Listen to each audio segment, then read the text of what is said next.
자, 오늘은 이제 모세오경을 넘어서서 구약의 역사서 부분으로 이제 넘어가려고 합니다. 자, 우리가 이제 역사서인데요. 이스라엘 역사의 초기 부분을 살펴볼 것입니다. 여호수아부터 사사기, 룻기, 사무엘상하 그리고 열왕기상 11장 정도까지가 이제 역사의 초기인데요. 오늘은 그 중에 여호수아, 사사기, 룻기, 사무엘상하와 시편 정도를 다루고 다음 주에 열왕기상 1장부터 11장 그리고 그 배경하에 지혜와 시가들 중에 잠언, 전도서, 아가, 욥기 이렇게 4권을 다뤄보려고 합니다. 이따 시편 말씀드리겠지만 시편의 편집 연대는 포로기 이후입니다. 그러나 이 시편의 반 이상의 내용들이 다윗과 솔로몬 그리고 다윗 솔로몬 시대 때에 성막과 성전에서 일하던 레위인들이 이 시편의 저자입니다. 그래서 역사적인 그 정황이 시가 기록됐을 때의 역사적 정황이 이 사무엘상하와 열왕기상하와 연관되어져 있기 때문에 시편의 편집 연대, 최종적으로 책으로서의 완성 연대는 후대이지만 연대기적으로 볼 때에 원독자 이 시편을 노래하는 사람들의 주 무대와 배경이 이 역사 초기다라고 생각해서 다윗과 솔로몬 시대에 맞춰서 제가 여기다 배치시켰습니다. 오늘은 여호수아, 사사기, 룻기, 사무엘상하 그리고 시편 정도 다뤄보려고 합니다. 자, 구약의 연대를 보시면요. 우리가 이제 창조의 시작을 언제로 볼 거냐에 대한 역사적 해석이 있죠. 창세기에 나와 있는 숫자를 근거로 한다면 BC 4000년이겠지만 저는 더 오래된 역사라고 생각합니다. 그래서 저는 여기에 퀘스천을 찍었고요. 우리가 알 수 있는 것은 일단은 출애굽 연대를 성경을 가지고 열왕기, 왕상 6장 1절을 통해서 이 출애굽 연대를 1446년으로 알 수 있고 그렇다면 이스라엘 백성이 요단강을 건넌 기간이 이제 이때부터 40년이 지난 시점이기 때문에 1406년쯤이 됩니다. 이때로부터 이제 정복전쟁이 7년 정도 진행되다가 또 얼마큼 더 진행되는지 알 수 없는데 이 7년이 여호수아 14장에 갈렙이 자신의 가데스 바네아 때부터의 나이를 언급하고 지금 자기가 몇 살이다라는 것 때문에 여호수아 14장 때쯤만 되면 정복전쟁이 7년 정도 지난 것을 우리가 알 수 있고요. 그 다음에 얼마나 더 있다가 정복전쟁이 끝났는지는 우리가 정확하게 알 수 없습니다. 일단 요 7년만 계산해도 1399년부터 플러스 알파 돼야 이제 사사시대가 시작되는데 정확히 알 수 없어서 그냥 일단 1400년도 어간이라고 제가 그냥 여기다 표기를 해 놓기는 했습니다. 그리고 사울왕이 1050년에 왕으로 즉위하기 때문에 사사시대는 이제 326년 정도 되는데 지금 우리가 다뤄야 될 범위는 바로 여기서부터 지금 여기 사울왕 통치 이후에 다윗과 솔로몬 시대까지의 요 바운드리가 지금 우리가 다뤄야 될 역사의 내용이겠다 보시면 되겠고요. 자, 구약에서의 역사서의 위치와 주제들을 우리가 쭉 살펴볼 수 있는데 자세한 내용은 교과서의 책에 나오니까 보시고요. 오늘의 본문 바운드리만 좀 우리가 보도록 하겠습니다. 여호수아와 사사기 그리고 사무엘상 이게 이제 역사를 다루고 있는데 물론 하나님의 구속의 역사이겠죠. 사람의 역사가 아니라 이 역사에서의 주제는 언약의 성취로서의 관한 정복을 다룹니다. 이게 이제 여호수아겠죠. 이것은 전적인 하나님의 싸움이었다라는 것. 그러나 이 언약의 성취로서의 관한 정복 이후에 하나님을 알지 못하는 백성이 이제는 하나님이 아니라 우상을 섬기기 시작하고 언약을 버림으로 인해서 실패하게 되는데 이것이 사사기와 연결됩니다. 사사기요. 언약의 성취, 전적인 하나님의 싸움은 여호수아 이렇게 연결되죠. 이 여호수아, 사사기, 룻기, 사무엘상하의 그 구속의 역사 안에 또 연관되어져 있는 책이 있다면 룻기입니다. 룻기. 예. 그래서 지금 오늘이 이러한 이제 하나님의 성취와 순종을 통한 성취와 불순종을 통한 실패를 다루고 있는 여호수아, 사사기, 룻기 그리고 그거와 역사적인 시간을 같이 하고는 사무엘상 한 10장 정도까지요. 사무엘이 사울을 기름 부어서 왕 세우는 그 시점까지 말이죠. 여기가 이제 가나안 정복과 사사 시대고요.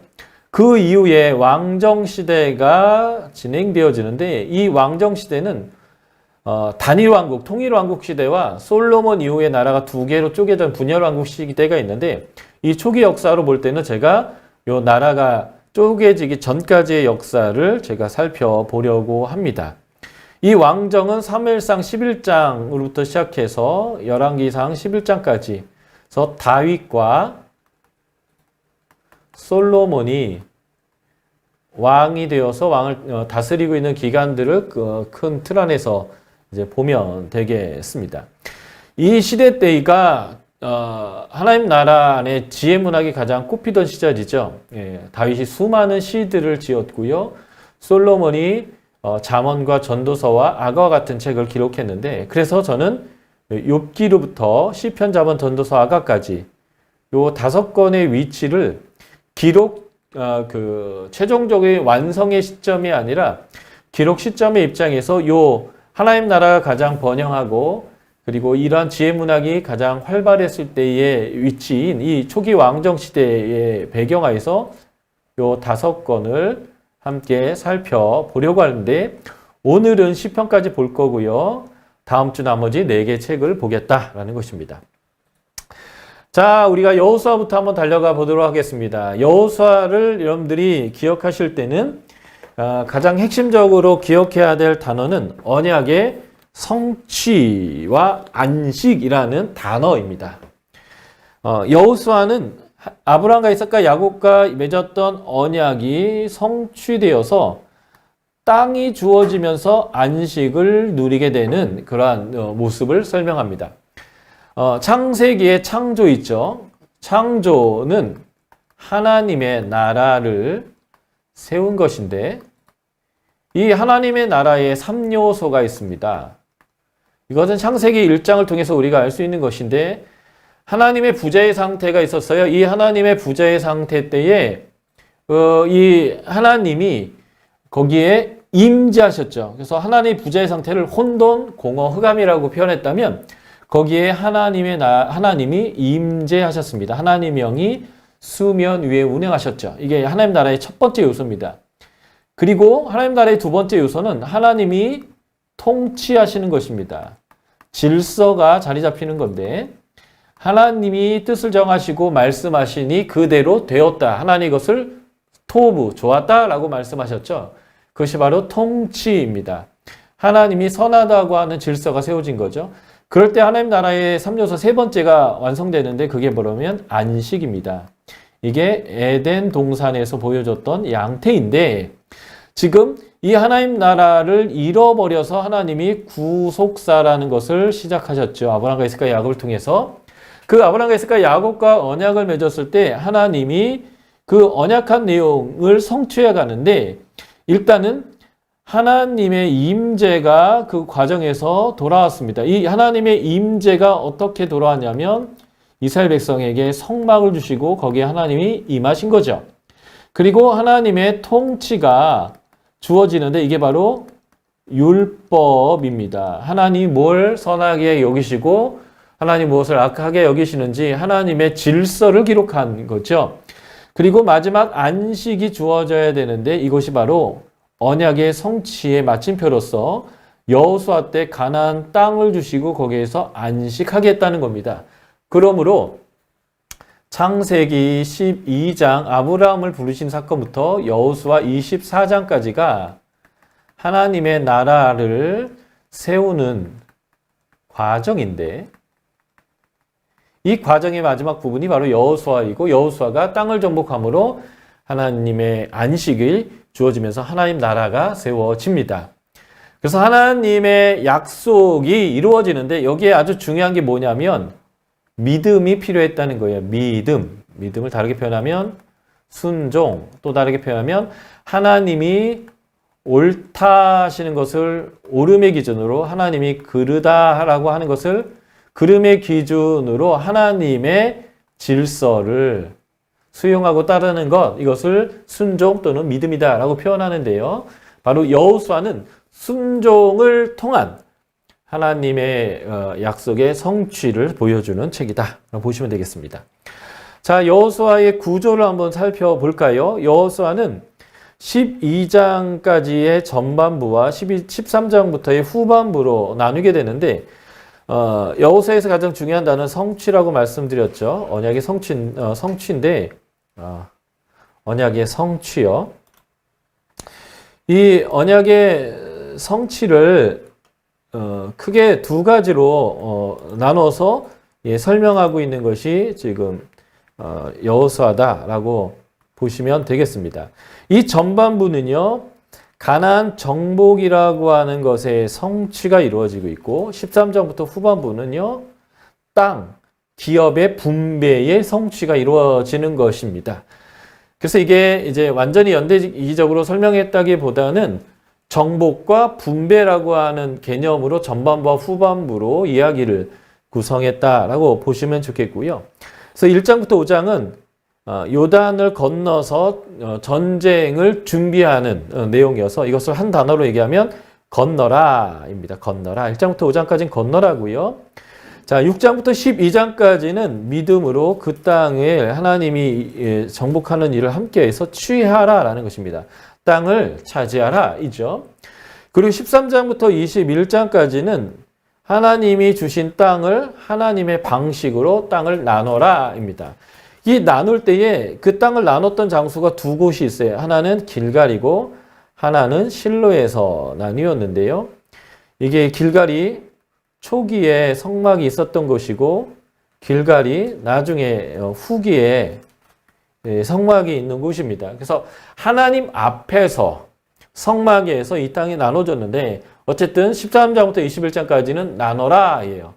두 번의 장소 길갈과 실로에서의 나눔이 있었죠. 그리고 마지막 22에서 24장은 전쟁이 끝나고 그 이후의 상황들을 설명하는데 여기서 가장 중요한 단어는 섬겨라입니다.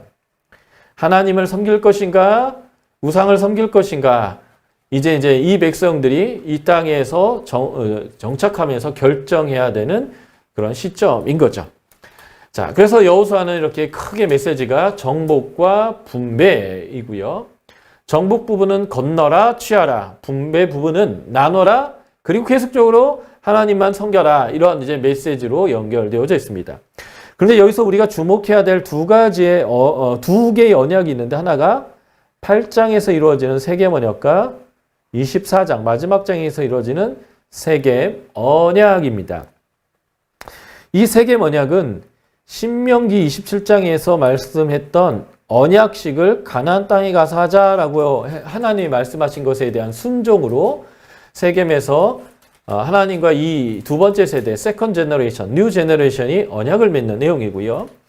그리고 24장은 같은 장소에서 하나님과 언약을 맺었던 그 장소에서 이스라엘 백성이 계속적으로 하나님만을 섬기는 백성으로 살겠다라고 다시 한번 다짐하는 그런 언약과 관련된 내용이다. 예, 보시면 되겠습니다. 자, 메시지가 이렇게 구성되어져 있고요. 자, 시간적으로 보는 여호수아를 한번 보겠습니다. 여호수아는 모세가 죽은 이후부터 여호수아가 이스라엘의 지도자로 되어서 하나님으로부터 지도자로 세움받고 경륜받는 이야기로 시작됩니다. 그리고 여호수아가 죽는 이야기로 끝나죠. 자, 출애굽기 보면 모세 새로운 지도자죠. 새 지도자의 출생으로 시작되는데 이 출애굽기로부터 연결돼서 이제 민수기 또는 신명기까지의 끝이 어떻게 끝나냐면 모세의 죽음으로 끝납니다. 요 패턴 그대로 여호수아에서는 여호수아가 새 지도자로 세워지고 여호수아가 죽는 것으로 이야기가 끝나는 거죠. 그래서 출애굽기와부터 신명기까지가 새 지도자의 출생과 시작과 지도자의 끝이라면 이 여호수아가 그 패턴을 가지고 하나의 이야기를 진행하고 있다라고 보시면 좋겠습니다. 출애굽할 때의 여호수아는 20살이 넘었던 것으로 우리가 알 수 있습니다. 왜냐하면 민수기 1장에서 20살 이상의 사람들이 군대로 계수됐는데 민수기 14장에 봤더니 이 20살 이상의 사람으로서 여호수아가 정탐을 갔기 때문에 그렇습니다. 그런데 갓 20살 때에 유다 지파를 에브라임 지파를 대표로 하는 족장으로서 두령으로서 그가 정탐을 가게 되기 때문에 갓 20살이라고 보기보다는 더 나이가 있었을 것 같아요. 근데 얼마쯤 되겠는가? 한 40살쯤 됐을 것으로 보이는데 그 이유가 뭐냐면 여호수아 14장 10절에서 갈렙이 하는 이야기 중에 내가 가데스 바네아에서 40살이었다. 그런데 정복전쟁을 하고 있는 지금 자신은 85살이다라고 얘기하면서 그때 나이를 언급하고 있죠. 그래서 갈렙과 함께 정탐을 간 여호수아는 대충 갈렙과 비슷한 나이다라고 추정한다면 한 40살 정도였을 것으로 우리가 충분히 추정할 수 있습니다. 이 말은 무슨 말이냐면 여호수아가 40살쯤 되었을 때는 여호수아가 정탐을 갔을 때고 그러면 정복전쟁을 할 때는 여호수아는 80에서 110살 정도의 바운더리 안에서 정복을 하고 여호수아 24장에서 세계번영을 하고 죽는다라는 이 시간 계산을 할 수 있게 되는 거죠.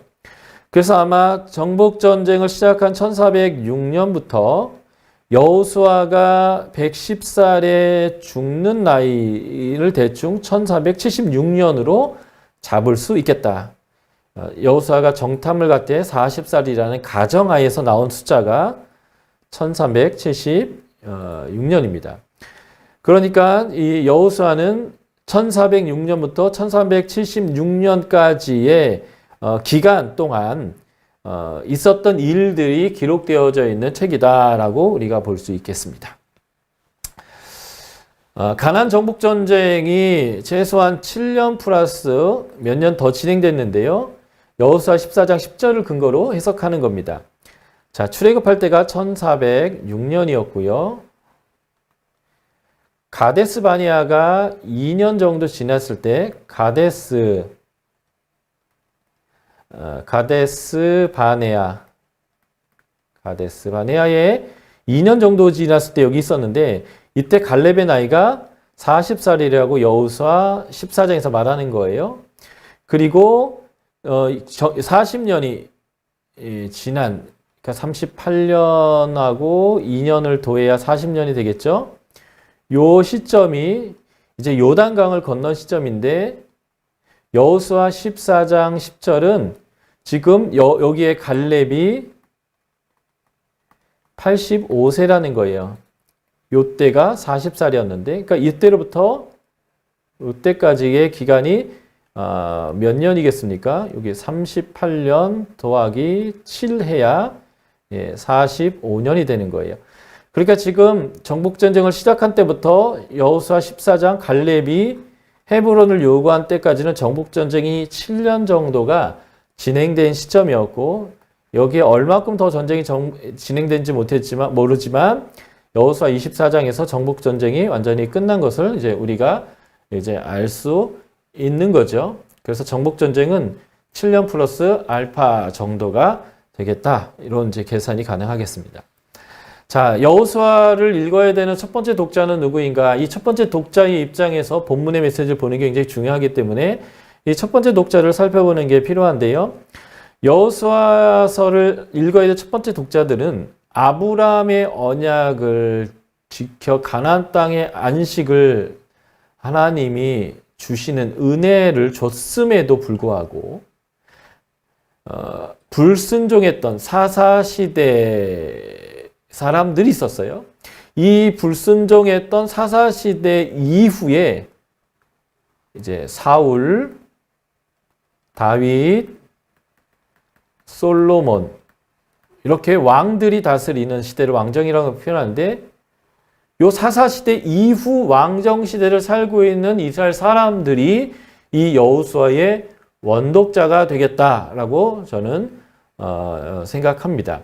그 이유는 이제 사사기에서 일어났던 일들과 지명들과 사건들이 여호수아에서 많이 등장하는 것들을 보면 여호수아서를 기록하고 있는 사람은 이미 사사시대까지의 내용을 다 알고 있다라는 것을 이제 추정할 수 있고요. 좀 이따 제가 사사기를 얘기하면서 이런 부분 좀 더 설명드려 보도록 하겠습니다.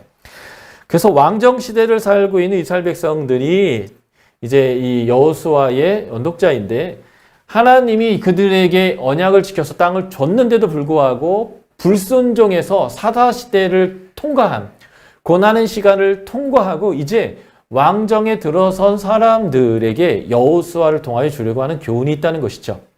그게 뭐냐면 하나님은 다윗과 솔로몬을 통해서 이들이 이제 왕정을 하는 사람들인데 사사시대 때 사사시대를 통해서 망가졌고 깨어졌던 하나님의 나라를 이 다윗과 솔로몬을 통해서 지금 회복하고 있습니다.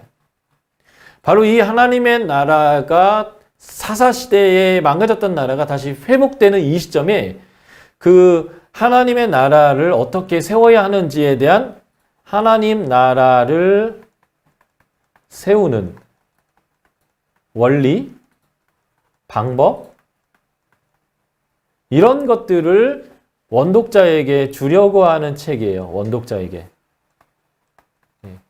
그래서 하나님 나라의 회복 때에 그때를 살고 있는 이스라엘 백성들에게 어떻게 하나님 나라를 세워야 되는지를 이전에 아주 좋은 모델이죠. 여호수아 때의 모델을 통해서 보여주고자 하는 책이 바로 여호수아다라고 보시면 좋겠습니다.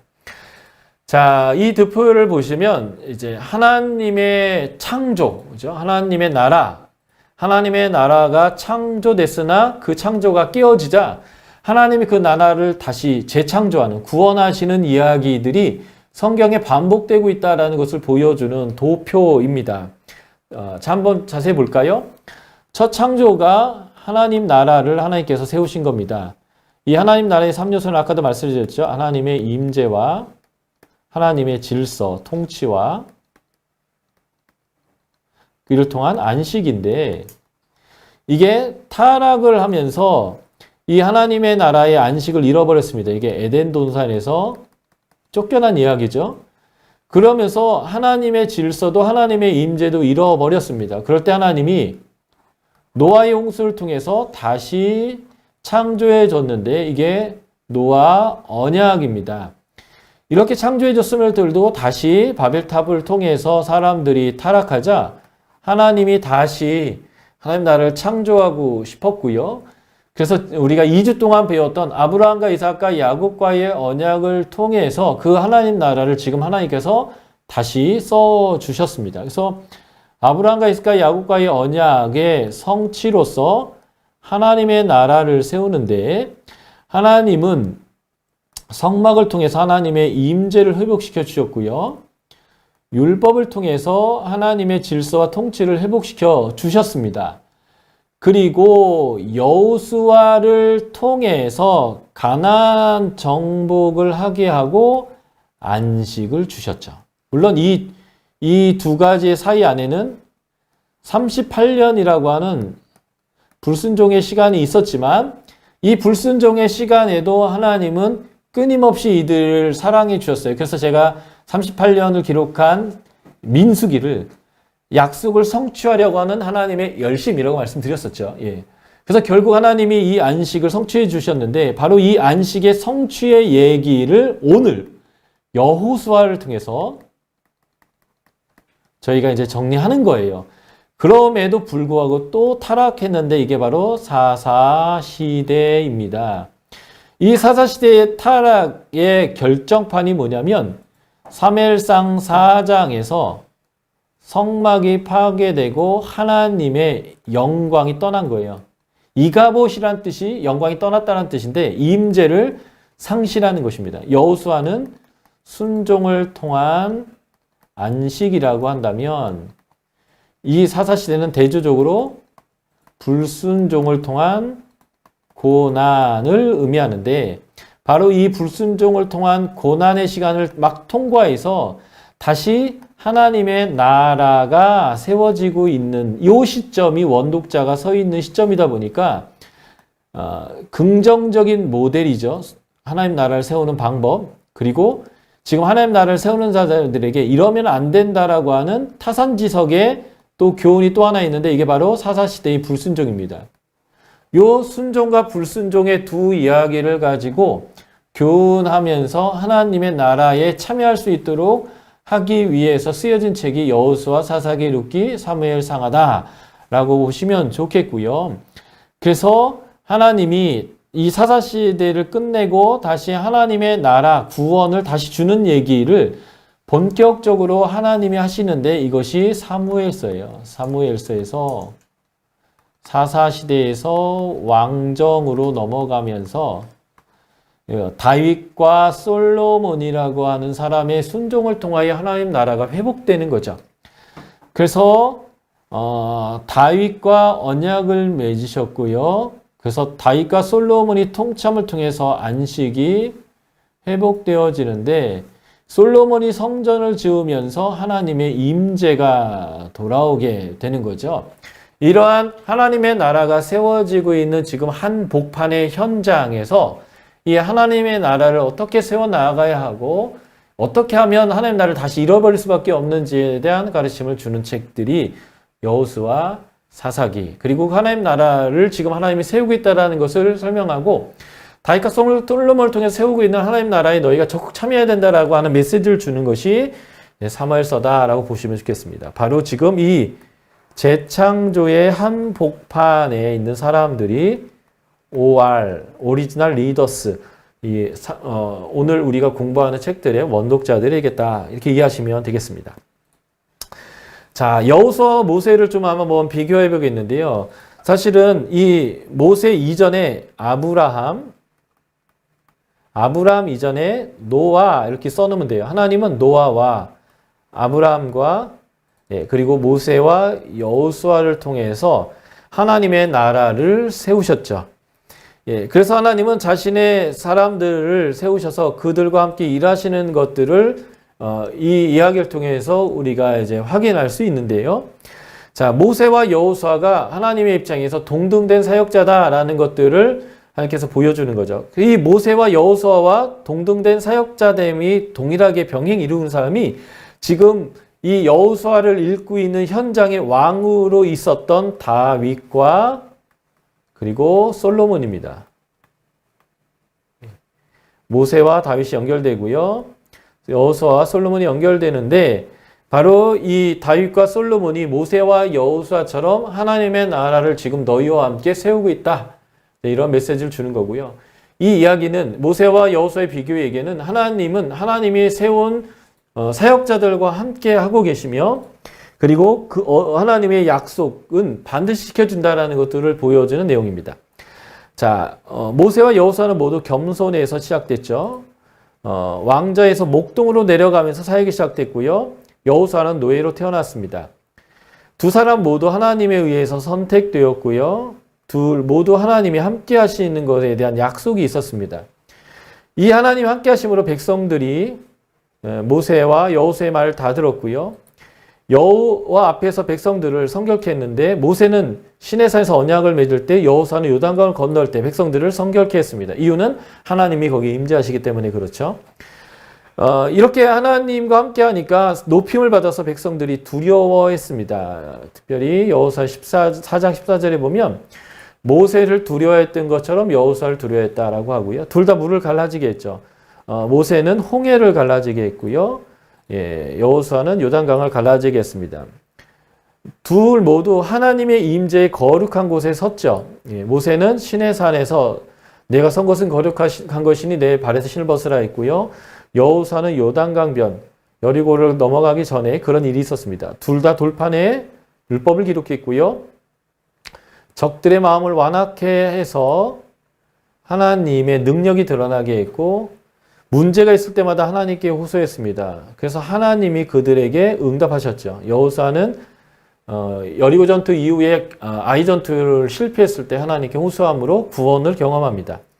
그리고 전쟁 시에 손을 거두지 않아서 출애굽기 17장의 모세는 아말렉과의 전투에서 승리했고요. 여호수아 8장에서는 중부 전투에서 여호수아가 전쟁을 끝까지 이기는 은혜가 있었습니다. 그러니까 여호수아와 모세는 하나님이 동일하게 대우했던 하나님의 백성들이다라는 것을 우리가 볼 수 있죠. 결국 이 순종을 통해서 땅이 분배되는데 이렇게 땅이 분배됐습니다. 지금 여기 요단강이 정중앙에 흐르는데 요단 동편에 두 지파와 반 지파가 두 지파 반이 땅을 분배받는데요. 갓과 루벤 지파와 그리고 므낫세 지파가 여기 서쪽도 동쪽도 받죠. 그래서 므낫세의 반 지파가 땅을 분배받게 되고 나머지 9지파 그리고 2분의 1 단지파죠. 9지파 플러스 므낫세 반지파가 요단 서쪽을 이제 분배받게 되는데 이 분배받은 땅을 여러분들이 이제 좀 확인하시면 좋겠고 특별히 요 단지파가 땅을 이곳에 분배받았었는데 이 땅을 정복하지 못합니다. 이제 사사기에 나오는데요. 그래서 사사시대 때에 그들이 저 위로 올라가서 윗지역을 점령하게 되는데 그래서 이 점령하고 여기 라이스를 단이라고 그들이 이름 붙여서 지금 위에다 단지파를 써놨습니다. 원래 분배받은 땅은 아닌 거죠. 그리고 또 하나 주목해야 되는 것은 요 유다 지파의 경내 안에 시몬 지파가 이렇게 들어있는데 사실은 창세기 49장에 보면 야곱이 12지파 아들들을 축복하는 내용이 나오는데 이때 시므온과 레위가 세겜에서 여동생이 간간을 당했을 때 그 세겜 사람들에게 폭력을 행한 것 때문에 이들이 축복이 아니라 저주를 받아서 흩어질 거다 라고 저주를 받습니다. 그래서 시몬 지파는 이 유다 지파 안에 살면서 그냥 땅이 없게 되고요. 그리고 레위 지파는 그러나 이 48개 성읍 한 지파당 4개씩 땅을 받아서 48개 성읍에 살면서 백성들을 가르치고 거룩하게 하는 일들에 이제 사용되어지는 그런 은혜를 겪게 되는 내용을 볼 수 있는데 어쨌든 이렇게 하나님이 약속하신 대로 땅이 분배되었습니다. 자, 여호수아의 메시지를 한번 볼까요? 첫 번째 여호수아의 메시지의 첫 번째 교훈은 이것입니다. 하나님이 아브라함에게 주셨던 땅에 대한 약속이 창세기 15장 21절에 나왔던 그 지명들이죠. 이 약속들이 하나님에 의해서 신실하게 지켜졌다는 것을 여호수아는 보여주는 거죠. 하나님의 성품 중에 하나님의 신실함, 하나님의 약속을 반드시 지킨다라는 것들이 아주 중요한 메시지입니다. 하나님은 신실합니다. 그렇기 때문에 그분을 의뢰한다면 약속은 반드시 이루어지는 거죠. 그렇다면 지금 다윗과 솔로몬이 하나님 나라를 지금 회복하고 있잖아요. 그 배경은 사사시대의 불순종이요. 제가 만일 하나님이었으면 이 사사시대의 불순종이라면 이스라엘 백성을 버려버렸을 것 같아요. 그런데 하나님은 언약하셨죠. 그래서 다윗과 솔로몬을 통해서 다시 하나님의 나라를 주시는데 그러면 지금 여호수아에서 하나님이 신실하다라는 그 하나님은 변함없이 지금 신실하신 하나님이시라는 거죠. 그래서 이 신실하신 하나님이 지금 하나님 나라를 주실 때 여호수아에서는 어떻게 주셨는가, 어떻게 이 땅을 하나님의 약속대로 이 백성이 받았는가, 그것이 뭐냐면 순종을 통해서 받았다는 거예요. 그게 여호수아가 지금 다윗과 솔로몬 시대 때 하나님 나라가 회복될 때에 어떻게 해야 되는지에 대한 가르침을 이 여호수아 통해서 배우는 거예요. 순종을 강조하는 것입니다. 여호수아에서 출애굽 2세대, 3세대가 전적인 순종의 결과로서 가나안 땅을 차지했던 것처럼 전적인 순종을 하면 되는 거예요. 그러니까 사사시대 때 보여줬던 불순종을 버려버리고 순종해라 라고 하는 그런 메시지가 주어지는 거죠. 그래서 순종과 불순종의 결과를 반복해서 설명해 주는데요. 6장에서 보면 여리고의 승리는 순종의 결과입니다. 뭘 순종했을까요? 요단강을 물이 가장 많을 때 건넌 것, 요단강을 건넌 이후에 할례를 시행한 것, 그리고 할례를 시행한 다음에 몸이 굉장히 아팠을 텐데 여리고성을 걸어서 돌라고 했던 그 여리고 전투죠. 전투. 이 모든 것에 대한 이해가 안 되지만 전적으로 신뢰했다는 거예요. 요단 건너는 게 왜 이해가 안 될까요? 예, 한 달만 기다리면 물 빠지는데 왜 물이 많을 때 건너라고 하냐? 근데 건넜다는 거예요. 물이 잘 많을 때. 적합해서 전투를 해야 되는데 할례를 하면 상당 기간 전투력을 상실합니다. 그때 적이 쳐들어오면 우리 다 몰살당하는 거예요. 그런데도 순종했다는 거죠. 몸이 아파서 걷기 힘들 텐데 걸으라고, 그것도 성을 걸으라고 합니다. 다 불평할 수 있는 요소이고 하지 않을 만한 이유가 있음에도 불구하고 전적으로 순종했더니 승리하더라는 거예요. 그런데 7장에서 보면 불순종이 등장하죠. 그게 뭐예요? 이 전쟁은 여호와의 전쟁이었어요. 여리고 전투는 여호와의 전쟁. 이스라엘 백성이 뭘 잘해서 한 게 아니라 하나님의 능력으로 성이 무너지고 모든 것이 하나님의 힘으로 되어진 전쟁이죠. 그래서 모든 탈취물은 하나님 거라고 너희는 갖지 말라고 했는데 아간이 그 탈취물을 차지해 버렸죠. 그것 때문에 불순종으로 인해서 아이성에서 패배합니다. 그런데 다시 순종으로 해서 이 상황을 반전하는데 어떻게 반전할까요? 하나님 앞에 엎드려 여호수아가 기도했더니요. 하나님이 죄가 있다라는 걸 알려주시고 죄의 근원을 찾게 해주시고 그래서 그 죄를 제거하는 순종과 그리고 하나님의 방식대로 전쟁, 아이성과 에사의 전쟁을 수행했더니 승리하더라는 거예요. 그리고 또 9장에 갔더니 불순종이 나오는데 기본 사람들, 이방인들과의 언약을 맺은 거죠. 잘 알아보지도 않고 진멸해야 되는 사람과 언약을 맺는 불순종. 이런 순종과 불순종, 순종과 불순종의 결과를 설명하면서 순종을 해야 하고 불순종하면 안 된다라고 하는 이 메시지를 주는 것입니다. 자, 하나님의 나라에서 정말 중요한 것은요. 하나님의 뜻을 따라 사는 순종. 이게 하나님 나라의 완성의 비밀이다라는 것입니다. 자, 여호수아에서는 직접적인 예수에 대한 가르침은 없지만요. 여호수아는 예수님을 예표하는 인물입니다. 하나님은 구원이시다라는 뜻을 가진 여호수아라는 이름은 히브리식 이름이고요. 이것을 헬라식으로 부르면 예수가 됩니다. 자, 이 여호수아의 순종으로 땅을 얻고 안식을 경험한 것처럼 하나님의 아들 예수님의 순종으로 우리 가운데 구원, 안식이 들어오게 되었죠. 그러므로 여호수아와 예수님을 이렇게 연결시켜서 생각할 수 있습니다. 그런데 이제 히브리서 4장 8절은 이렇게 얘기하죠. 여호수아가 준 안식이 온전하였다면 또 다른 안식이 필요하겠느냐. 그래서 예수님이 주신 안식이 더 온전하다. 그래서 우리는 이 안식을 바라야 되고 이 안식을 기대해야 된다. 이렇게 이제 설명하는 것이 또 신약의 메시지다라고 보시면 좋겠습니다. 자, 여호수아에서 아주 중요한 메시지는 세겜 언약을 보는 것인데요. 출애굽기 19장부터 레위기 27장까지가 하나의 언약이었고 그리고 신명기가 하나의 언약이었는데 이게 다 고대근동의 봉신 언약의 형태를 띈 언약입니다. 그런데 이거와 동일한 또 언약이 있는데 그게 바로 세겜 언약이라는 거예요. 세겜 언약. 이 세겜 언약을 하나님이 신명기 27장에서 말씀하신 대로 순종하여서 여호수아 9장 중부전투 후에 거기서 언약을 맺게 되는데요. 왜 언약식을 여기서 하는가? 하나님이 창세기 12장 7절에 아브라함이 세겜에 도착했을 때에 땅에 대한 약속을 그때 하셨습니다. 바로 그 땅에 대한 약속을 했던 그곳에 가서 이스라엘 백성이 이 땅을 차지하고 하나님의 백성으로 살겠다는 언약을 하나님께서 요구하신 것이 이 바로 여호수아 9장에서의 세겜 언약입니다. 그러니까 이 백성은 하나님의 말씀대로 이 땅에서 온전히 살겠습니다.